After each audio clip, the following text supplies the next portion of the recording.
ഇത്തവണത്തെ നിയമസഭാ തെരഞ്ഞെടുപ്പിൽ CPM-ന് വൻ പ്രഹരം സംഭവിക്കാൻ പോകുന്നത് അവരുടെ പാർട്ടി ഗ്രാമങ്ങളിൽ നിന്ന് തന്നെയാണ്. ഇത് വളരെ നേരത്തെ തന്നെ CPM നേതൃത്വം മനസ്സിലാക്കിയിരുന്നു. അതിൻ്റേതായിട്ടുള്ള മുൻകരുതലുകളൊക്കെ എടുത്തെങ്കിലും അതിനെ ഒന്നും തന്നെ, അതായത് ആ വോട്ട് ചോർച്ചയെ ഒന്നും പ്രതിരോധിക്കാനായിട്ട് CPM നേതൃത്വത്തിന് കഴിയുന്നില്ല എന്നുള്ള സൂചനയാണ് ഇപ്പോൾ കണ്ണൂർ ജില്ലയിൽ നിന്ന് കിട്ടുന്നത്. CPM-ൻ്റെ ഒരു പൊന്നാപുരം കോട്ടയാണല്ലോ കണ്ണൂർ. എത്ര UDF തരംഗമുണ്ടായാൽ പോലും കണ്ണൂർ കോട്ടയിൽ വിള്ളൽ വീഴില്ല എന്നുള്ള ആത്മവിശ്വാസവും പല സമയത്തും നമ്മളത് തെളിയിച്ചിട്ടുള്ളതുമായിട്ടുള്ള കണ്ടിട്ടുള്ള കാര്യങ്ങളുമാണ്. ആ കോട്ടയിൽ വിള്ളൽ വീണിട്ടില്ല. അവരുടെ കോട്ടയിൽ പാർട്ടി ഗ്രാമങ്ങളിൽ എപ്പോഴും ഉറച്ചു തന്നെ നിന്നിട്ടുണ്ട്. ഇപ്പോൾ നമുക്കറിയാം CPM-ൻ്റെ ഏറ്റവും പ്രധാനപ്പെട്ട രാഷ്ട്രീയ തലസ്ഥാനം എന്ന് പറയുന്നത് തന്നെ കണ്ണൂരാണ്. ആ കണ്ണൂർ കോട്ടയിൽ വിള്ളൽ വീഴുക എന്ന് പറഞ്ഞാൽ പാർട്ടിയുടെ അടിത്തറ തന്നെ ഇളകുന്നു എന്നർത്ഥം. പിണറായി വിജയൻ മത്സരിക്കുന്ന ധർമ്മടത്ത് പോലും കഴിഞ്ഞ തവണ ഏതാണ്ട് 50,000-ഓളം വോട്ടിന്റെ ഭൂരിപക്ഷത്തിൽ വിജയിച്ചുവെങ്കിൽ അത് നേർപകുതിയാകും എന്നാണ് ഇപ്പോൾ കിട്ടുന്ന വിവരം. കണ്ണൂർ ജില്ലയിൽ ആകെ 11 നിയമസഭാ മണ്ഡലങ്ങൾ ഉള്ളതിൽ 9ഇടത്തും LDF തന്നെയാണ്. 2021, 2016-ലും 2021-ലും ഇത്തരത്തിൽ തന്നെയാണ്. അതിൽ 2 മണ്ഡലങ്ങൾ മാത്രമാണ് എത്ര LDF തരംഗമുണ്ടായപ്പോൾ പോലും UDF-നെ കാത്തു സൂക്ഷിച്ചിട്ടുള്ളത്. അത് ഒന്ന് പേരാവൂറും മറ്റൊന്ന് ഇരിക്കൂറുമാണ്. ഈ 2 മണ്ഡലങ്ങളിലും കുടിയേറ്റ കർഷകരുടെ ആധിപത്യവും മലയോര കർഷകരുടെ ഇടവും ഒരു കോൺഗ്രസ് ആധിപത്യമുള്ള മണ്ഡലവും കൂടിയാണ് പേരാവൂറും ഇരിക്കൂറും. ആ പേരാവൂരിൽ എന്തെങ്കിലും തരത്തിലുള്ള മുന്നേറ്റം ഉണ്ടാക്കാം എന്നുള്ള രീതിയിലാണ് മട്ടന്നൂരിൽ നിന്ന് KK ശൈലജയെ ഇപ്പോൾ പിണറായി വിജയൻ പേരാവൂരിലേക്ക് അയച്ചിരിക്കുന്നത്. KPCC പ്രസിഡന്റായിട്ടുള്ള സണ്ണി ജോസഫിനെ പരാജയപ്പെടുത്തി നിയമസഭയിൽ എത്തുക എന്ന് പറഞ്ഞാണ് വിട്ടിരിക്കുന്നത്.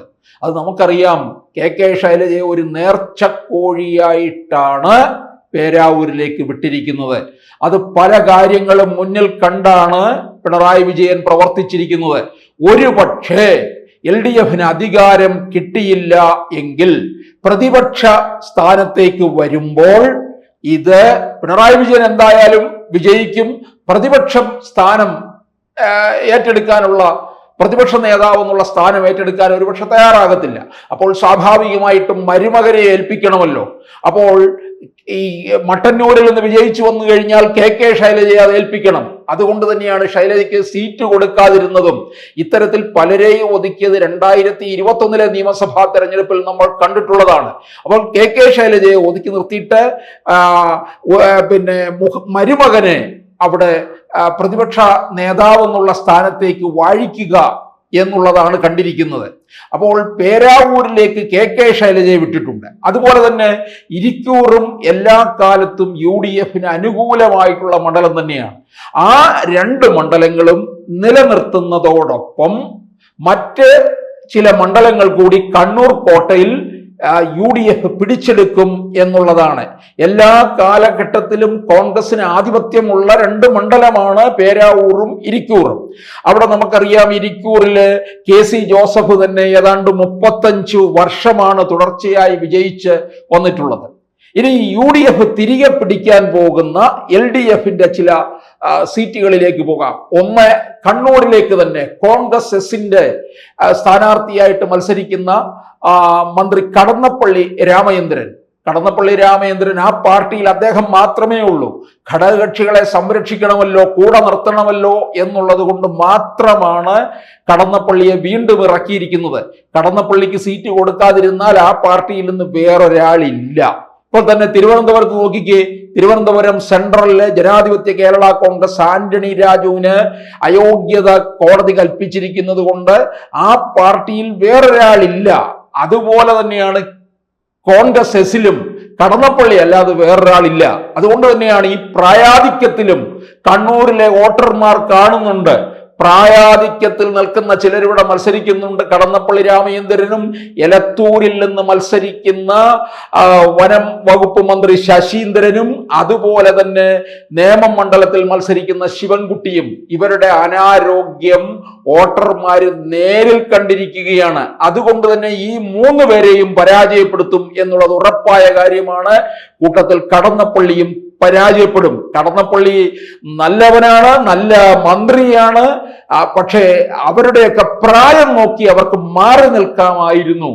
അപ്പോൾ കണ്ണൂർ മണ്ഡലത്തിലെ ടി.ഒ. മോഹനെയാണ്. കണ്ണൂർ മണ്ഡലത്തിൽ മത്സരിക്കാൻ വേണ്ടിയാണ് കെ സുധാകരൻ MP സ്ഥാനം ഉപേക്ഷിച്ചിട്ട് നിയമസഭയിലേക്ക് വരാനുള്ള താല്പര്യം പ്രകടിപ്പിച്ചപ്പോൾ അതിനെ പലരും ചെറുത്തു നിർത്തിയത്.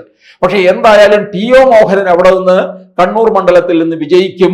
അടുത്തത് വരുന്നത് രണ്ടാമത് അഴീക്കോട് മണ്ഡലത്തിൽ KM ഷാജി വിജയിച്ച മണ്ഡലമാണ്. നികേഷിനെ പരാജയപ്പെടുത്തിയിട്ടുണ്ട് 2016.